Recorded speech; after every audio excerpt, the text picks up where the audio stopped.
आप शरीर में हो, आप किसी शरीरधारी के साथ हो, वो चाहे आपका पति हो चाहे आपकी पत्नी हो, माने कितना भी क्लोज हो, तो भी आप शरीरधारी हैं, वो शरीरधारी है। आप किसी भी शरीरधारी के पास बैठे और आप चाहो कि आपका शरीर का प्रभाव कम हो जाए, नहीं होगा। क्यों नहीं होगा? क्योंकि आप शरीरधारी है, वो भी शरीरधारी है। तो उसके कारण क्या होगा? आपको क्या करना पड़ेगा, इस साल में क्या करने का है। तो आज से जैसे होता है कि नहीं, कोई डायरी लिखने का संकल्प करता है, कोई बोलता नहीं मैं आज से सिगरेट नहीं पीऊंगा, कोई बोलेगा आज से मैं पान नहीं खाऊंगा, कोई बोलेगा मैं आज से गुटखा नहीं खाऊंगा। तो मैं आपको ये सब बातें कहने के लिए नहीं कह रहा हूं, मैं आपको आपके विकार छोड़ने के लिए नहीं कह रहा हूं, मैं आपको दोष छोड़ने के लिए नहीं कह रहा हूं, मैं आपको कुछ भी छोड़ने के लिए नहीं कह रहा हूं। मैं आपको सिर्फ ये कह रहा हूं, आप अपने साथ रहना सीख लो। ये साल अब आपके साथ बिताओ, अब आपके साथ बिताओ, यानी क्या?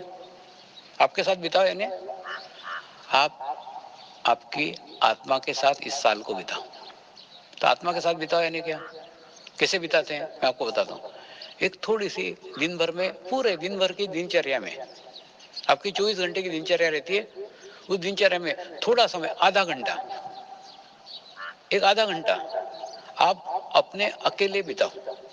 किसी छत के ऊपर जाकर के बैठो, किसी मैदान में जाके बैठो, किसी गार्डन में जाके बैठो, किसी बड़े कमरे के अंदर अपने को बंद करके बैठो, लेकिन आधा घंटा ऐसे बैठो कि आपके 10-15 फीट के अंतराल में कोई भी दूसरा शरीर न हो। और ऐसा कर करके आप उस मंत्र का जाप करो, मैं एक पवित्र आत्मा हूं, मैं एक शुद्ध आत्मा हूं। इसका जाप करो एक आधा घंटा, और ये सुबह के समय करो, सूर्योदय के समय करो, अति उत्तम है। ये करने से क्या होगा? ये होगा, देखो क्या होता है, जब शरीरों की संख्या खूब है, हजारों के लोगों के बीच में हम बैठे हैं और हम अपना शरीर भाव कम कर रहे हैं, तो होगा क्या? नहीं होगा। आपको सबसे पहले एक लेवल पे आना पड़ेगा। पहले आपका एक शरीर और आपकी एक आत्मा, दोनों आ गए। उसके बाद में फिर आप धीरे धीरे अपने आत्मभाव को बढ़ा रहे हैं। मैं एक पवित्र आत्मा हूं, मैं एक शुद्ध आत्मा हूं, मैं एक पवित्र आत्मा हूं, मैं एक शुद्ध आत्मा हूं। ऐसे करते करते करते करते करते आप आपके आत्मभाव को वृद्धिगत कर रहे हैं, आत्मभाव को बढ़ा रहे हैं। और आत्मभाव को बढ़ाते बढ़ाते बढ़ाते बढ़ाते बढ़ाते आप कुछ दिनों बाद देखोगे, वो आधा घंटा आपके जीवन का सर्वश्रेष्ठ आधा घंटा होगा। क्या होगा मालूम है? धीरे धीरे धीरे धीरे धीरे धीरे आपका संपर्क आपके साथ, आत्मा के साथ होना चालू हो जाएगा। और दूसरा, ये मंत्र जाप करने के लिए क्यों बोल रहा हूं?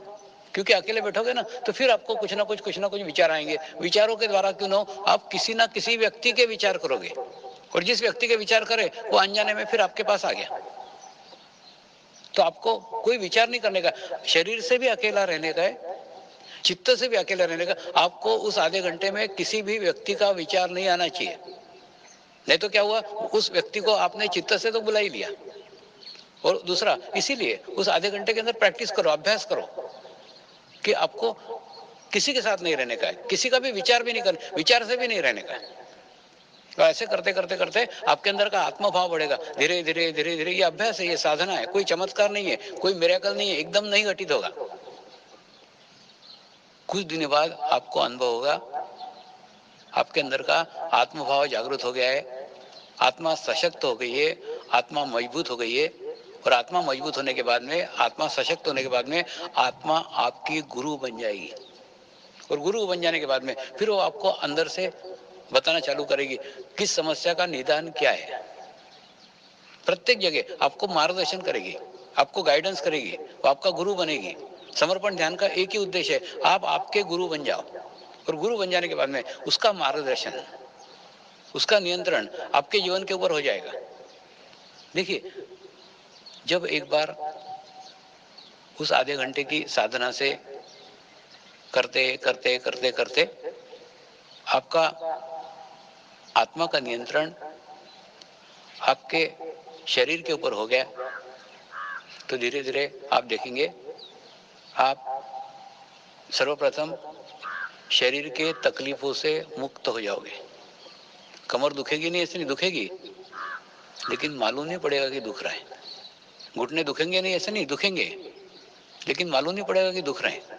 तो शरीर के विकारों से, शरीर के दुखों से मुक्त होंगे, शरीरों के विकारों से मुक्त होंगे, शरीरों के व्यसनों से मुक्त होंगे।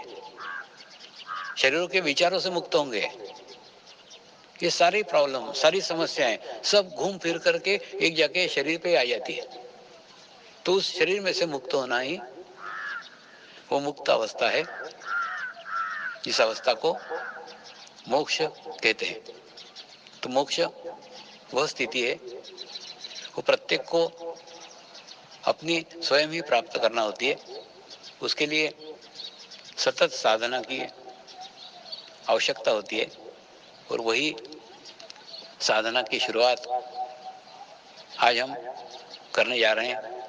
इस नव वर्ष के प्रथम दिन हम आज उस साधना का प्रारंभ कर रहे हैं और इच्छा कर रहे हैं कि साल भर तक ये साधना सतत आप प्राप्त करते रहें और उस परम शुद्ध स्थिति तक पहुंचे, जिस स्थिति को वो मुक्त अवस्था कहते हैं, जो विकारों से मुक्त है, रोगों से मुक्त है, विचारों से मुक्त है, उसे ही मोक्ष कहते हैं।